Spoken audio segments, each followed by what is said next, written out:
Okay, nalinisan, nahugasan, natanggalan ng mga mga trinkiking. Asin. Asin lang. Asin lang.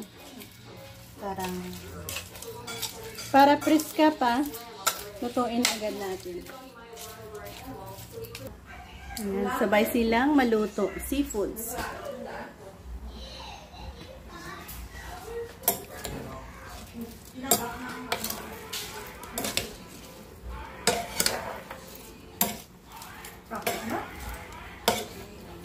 Yan pala itong taklog na kit. Walang gudang ano ba? Magyagi ka ang gudang ang gawin nito to.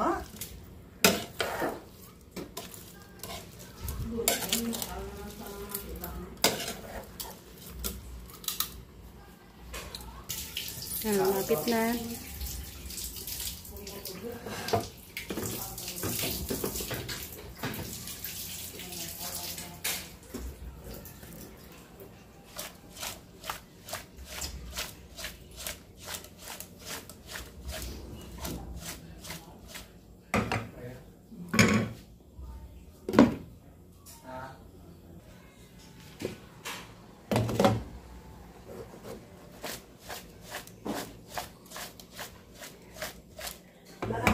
So yan, para maiwasan nating ma-overcook yan ang ating ginagawa. Pag red na or orange na kanilang kulay, pwede na tayo mag-stop.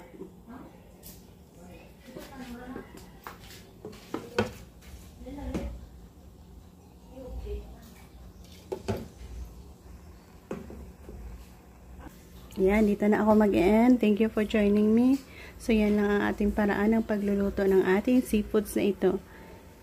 We still have another process para lalong pasarapin ang ating mga niluluto na ito. Pwede nating lagyan ng buttered shrimp.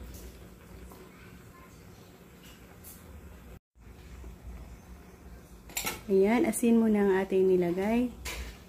Next na process na ating gagawin ay gagawa tayo ng buttered shrimp recipe.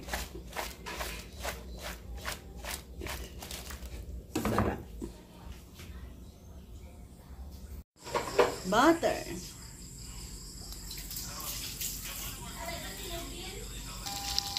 Butter, melted butter, add on ang madaming garlic.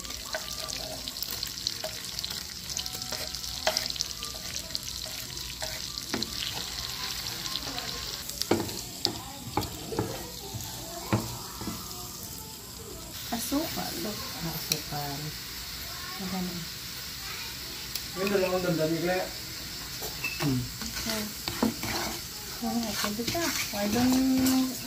Okay. Add on ang madaming hipon.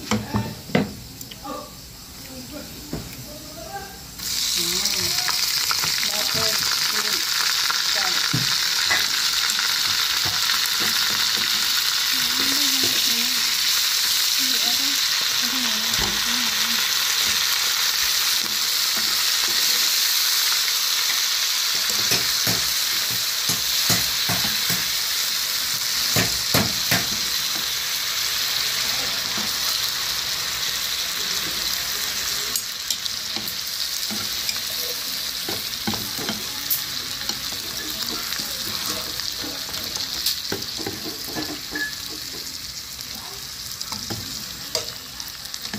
Nabuko ito ka spring onion.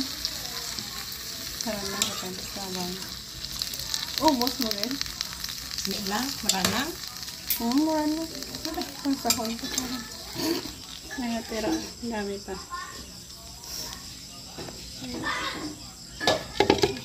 Kumahat kita kapalisip o whatever. Ayos na siguro? Ayan na mga. Ano ganyan? Buka na ka ron. Ini. Nanog, di ba?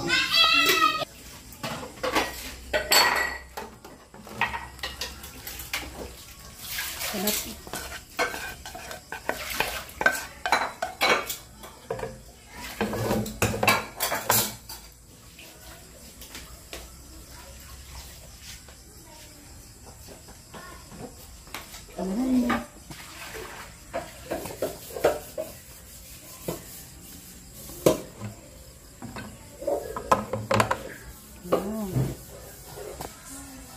Sarap. Ang bango.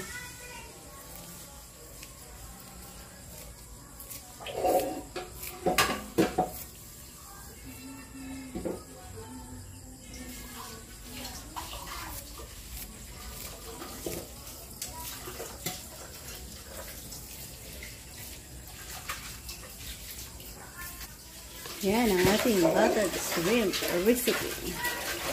Sarap.